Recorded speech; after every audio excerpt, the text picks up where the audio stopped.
How's it going, everybody? For today's beer review, we're going to be taking a look at Three Floyd's Brewery's Dreadnaught, an Imperial IPA. So what we have here is Dreadnaught by Three Floyd's. Interestingly enough, if you go onto Beer Advocate's website, you'll see that this is actually listed in the top 250. So this is what they consider to be within the top 250 best beers, I guess, on their website, or really, I guess, in the world. So that's pretty exciting. It's not a super high ranking. I would call it probably mid to lower mid on the ranking. And the ABV on this beer is 9.5%. I had to stop and go look it up because, once again, I don't know why Three Floyd's, I don't know how they get away with it. I guess maybe it's not a law to where they distribute, but they don't put the alcohol on any of their stuff for some reason. Not that I've seen, at least. Anyway, really cool artwork on the front here. It's really bright and colorful. And the commercial description here says, a hophead's dream beer, this Imperial India Pale Ale has an opening salvo of mango, peach, and citrus hop aromas that sit atop a pronounced caramel malt backbone. Although Dreadnaught is a strong and intensely hopped ale, its complex flavor is both smooth and memorable. That sounds like a real treat to me. So I'm going to be drinking this out of my Dogfish Head IPA glass. So let's get the cap off of here and see just how good it really is.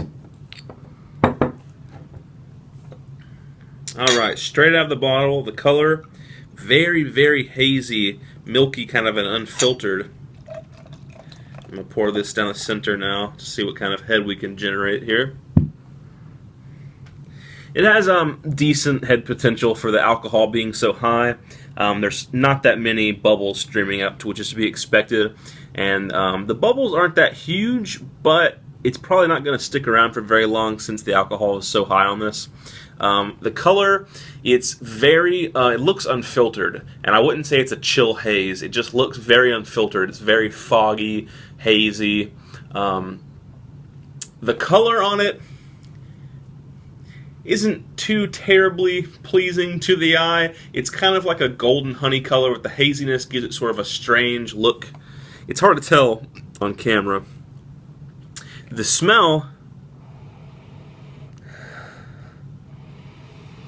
yeah, there's definitely a huge caramel malty backbone on that. I mean, I'm smelling orange and the mango and the peach. But that malt is really taking center stage on the smell.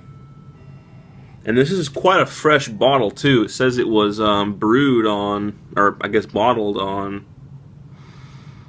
what is this, December 15th. So that's like what? That's not even a month. That's like a little less than a month.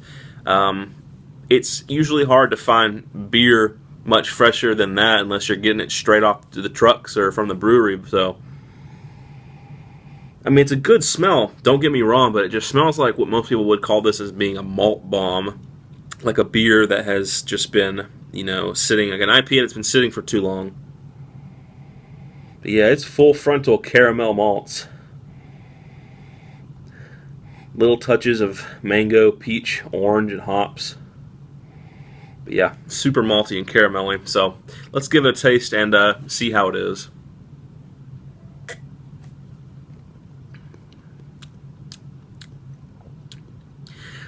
It's really, really malty stuff.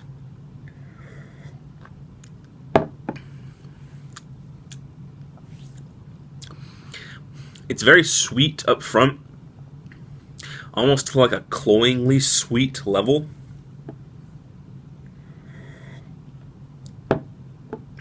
On the back end, it's just super caramelly and malty over the top. I won't lie. I mean, you know, Three Floyd's, so far their stuff has all just been as amazing and mind-blowing and has deserved the hype that it gets. I don't really see why this is making it on the top 250 list on Beer Advocate's website, because I'm drinking it fresh, so there's not really much of an excuse for it to taste so malty. And if somebody out there is going to disagree and say that 25 days or so isn't fresh enough, well, I'm sorry. You're not going to get it much fresher than that. Like I said, you shouldn't craft your beer and tailor it to have to be drank ridiculously fresh, even for an IPA. I'm talking like 1 week or 2 weeks from brewing or bottling, for it to be an enjoyable experience, especially if you're going to put this kind of price tag on it. I don't have the price tag on here anymore, but all my bombers I bought from them were like $14.99. So as it stands, it's a decent IPA, but it's definitely not like just this crazy awesome thing. It's just way too sweet, caramelly, and malty for me.